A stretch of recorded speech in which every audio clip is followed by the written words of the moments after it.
Welcome খাঁটি বাঙালি ব্লগে সকলকে অনেক অনেক ওয়েলকাম। আজকে কিন্তু একটা তোমাদের সাথে নতুন ধরনের রেসিপি তৈরি করব, তাই তোমাদের সাথে মোটামুটি যতটা সম্ভব আমি সব রকমই চেষ্টা করি শেয়ার করার জন্য।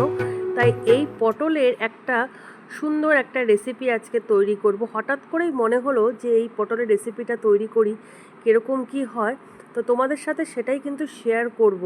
অনেকেই কিন্তু পটল খেতে মোটেও পছন্দ করে না, তো এইভাবে যদি পটলটা রান্না করা যায় তো আমার মনে হয় অনেকেরই পছন্দ হবে।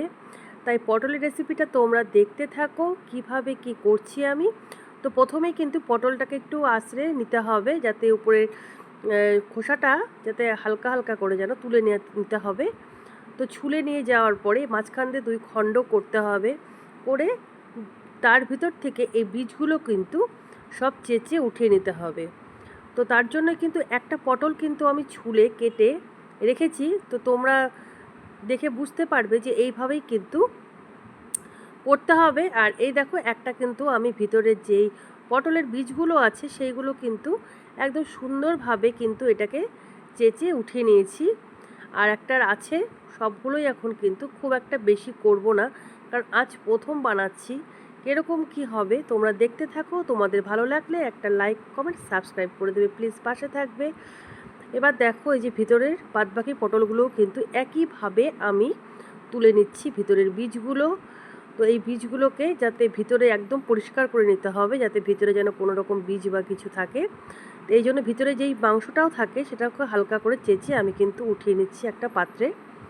তো এইভাবে আস্তে আস্তে করে প্রত্যেকটা কিন্তু পটল আমি ছুলে মাঝখান দিয়ে 2 খণ্ড করে নিয়ে তারপরে এর ভিতরের সমস্ত এইগুলো কিন্তু চেঁচে তুলে নিচ্ছি।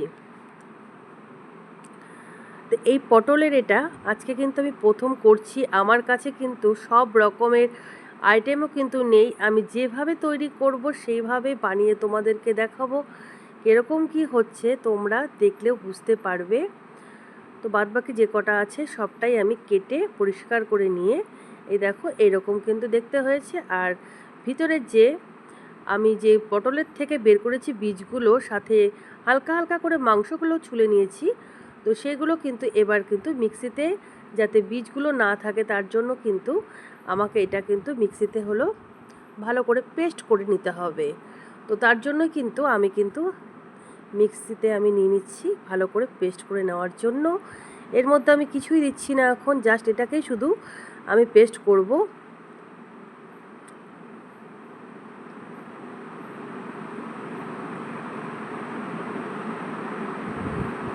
পেস্ট আমার করা হয়ে গেল, দেখো এরকম হয়েছে দেখতে। প্রত্যেকটাই কিন্তু পেস্ট করা হয়ে নিয়েছে মানে সুন্দরভাবে। তারপরে দেখো এর মধ্যে কিন্তু তোমাদের সাথে একটু শেয়ার করতে আমার ভুল হয়ে গেছে। এর মধ্যে যেই আমি পটলের যে বীজগুলো সেইগুলোকে দিয়েছি, তার মধ্যে কিন্তু আমি হালকা করে, আমার কাছে হালকা একটু ময়দা ছিল, ময়দাটাই দিয়েছি। আর সাথে হলুদ, নুন, আর স্বাদ মতো হচ্ছে একটু মিষ্টি, আর সাথে একটু আমি বেকিং পাউডার দিয়েছি। বেকিং সোডা বা কর্নফ্লাওয়ার দিলে আরও বেশি হয়তো ভালো হতো।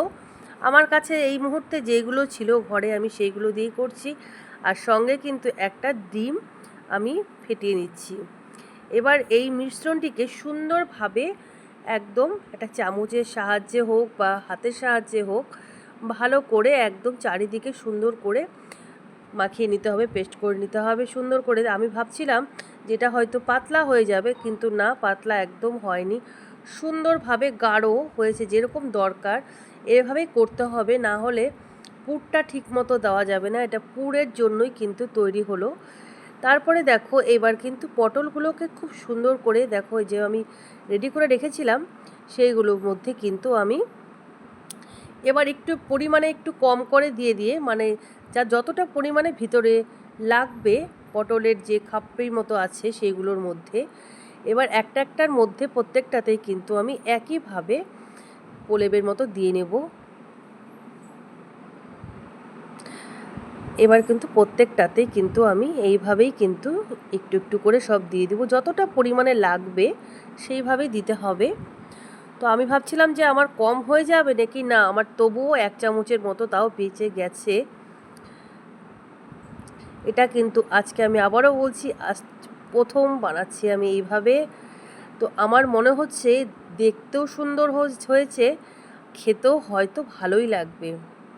তো এইভাবেও কিন্তু অনেকে বানাতে পারো। সামনেই জামাই ষষ্ঠী আছে, জামাই ষষ্ঠী উপলক্ষে শাশুড়িরাও কিন্তু নতুন নতুন আইটেমের তৈরি জিনিস জামাইদেরকে খাওয়ালেই জামাইরাও খুশি হয়ে যাবে। যেসব জামাইরা খাদ্য রসিক অবশ্যই, আবার অনেক জামাইরা কিন্তু খেতে কম পছন্দ করে, অনেক জামাইরা পছন্দ করে। যদিও জামাই ষষ্ঠী উপলক্ষে পছন্দ বা অপছন্দ না, শাশুড়িরা কিন্তু প্রত্যেকটা জামাইয়ের পাতেই একদম সুন্দর করে সাজিয়ে দেয় একদম নানান রকমের খাবার দাবার। তার মধ্যে কিন্তু এটা একটা হতেই পারে। এটা কিন্তু একদম খুব সুন্দর লাগছে, দেখো একদম পটল সুন্দরী। এটা কিন্তু অনেকেই কিন্তু বলছে পটল খেতে ভালোবাসে না, কিন্তু এইভাবে একবার বানিয়ে খেয়ে দেখতে পারো, আশা করছি খুব ভালো লাগবে, মুখে লেগে থাকবে। খুবই সুন্দর, দেখো দেখতে কিন্তু কত সুন্দর লাগছে পুরটাকে দেওয়ার পরে। এবার কড়াইয়ে কিন্তু তেল গরম করতে বসিয়ে দিয়ে আমি কিন্তু এর মধ্যে একটা একটা করে ছেড়ে দেব। আমার কিন্তু প্রথমেই কিন্তু তেল কিন্তু খুব কম লাগে, সাদা তেল দিয়ে ভাজলেই বেশি ভালো হবে। আর গ্যাসের ভলিউমটা খুব কিন্তু মিডিয়াম একদম রাখবে। এটা কিন্তু হালকা আঁচেই ভাজতে হবে। দেখো কালারটা কিন্তু কি সুন্দর করে এসেছে, খুব সুন্দর একদম গোল্ডেন গোল্ডেন কালারটা হয়েছে। এবার কিন্তু আস্তে আস্তে কিন্তু আমাকে এটা ভাজতে হবে, কারণ এর মধ্যে যেহেতু পুর ভর্তি করা আছে, এই জন্য এটাকে কম আঁচেই ভাজতে হবে। বেশি করে দিলে পুড়ে যাবে, দেখতেও ভালো লাগবে না। এই জন্য কিন্তু হালকা হালকা করেই দিতে হবে।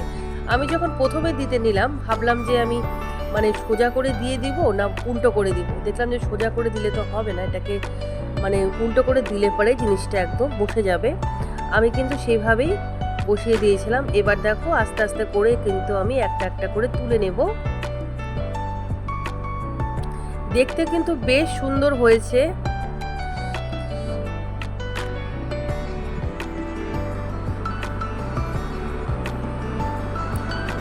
এবার প্রত্যেকটাই কিন্তু তুলে নিচ্ছি। এবার আর কিছুটা আছে, তো সেইগুলোও হচ্ছে আমি দিয়ে নেব। দেখো এটার মধ্যে একটু পুর বেশি হয়ে গেছিলো জন্য দেখো নিজে থেকে একটু পড়ে গেল, তো যাই হোক কোনো অসুবিধে নেই। তারপরে আস্তে আস্তে বাকি পটলের পুর ভর্তি যে পটলগুলো রেখেছি সেইগুলোও কিন্তু একটা একটা করে দিয়ে দেব। আমি কিন্তু 3টে করে করেই ভাজছি, কারণ আমার কড়াইয়ের মধ্যে এর চেয়ে বেশি দিলে, কারণ পটলের সাইজগুলো একটু বড় বড় নিতে হয়। ছোট ছোট পটল কিন্তু নিলে কিন্তু আর ভালো হবে না। এটার মধ্যে কিন্তু একটু বড় বড় করে সাইজের পটলগুলো নিলে পারেই কিন্তু ভালো হবে, কারণ জায়গাটা অনেকটাই পাওয়া যাবে। একইভাবে আমি আস্তে আস্তে করে এটাও কিন্তু ভেজে নেব।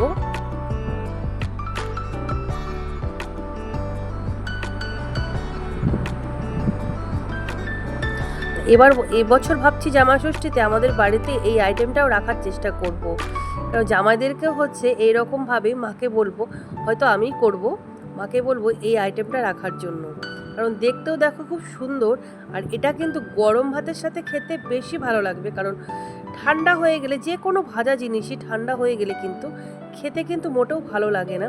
প্রত্যেকটা ভাজা জিনিসই কিন্তু মানে গরম গরম খেলেই ভালো লাগবে, ঠান্ডা হলে কিন্তু এটা একদমই ভালো লাগবে না। এটা গরম ভাতের সাথে গরম গরম পটল সুন্দরী অসাধারণ জমে যাবে একদম। এটাকে রেডি করে রাখবে, খাওয়ার সময় একদম ভেজে নিলে সবচেয়ে বেশি ভালো হয়। দেখো এইগুলোর কালারও কিন্তু খুব সুন্দর হয়েছে।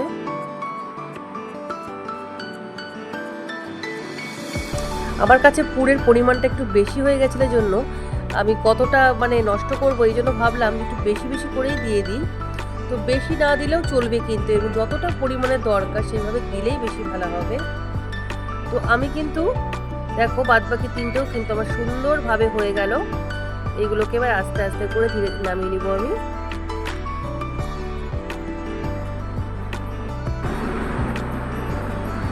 পটল খেতে কিন্তু আমিও মোটেও ভালোবাসি না, তো এই জন্যই কিন্তু আজকে এটা কিন্তু বানানোর উদ্দেশ্য আমার ছিল যে পটলটাকে যদি একটু অন্যরকমভাবে তৈরি করা যায় তাহলে খেতে মনে হয় ভালো লাগবে।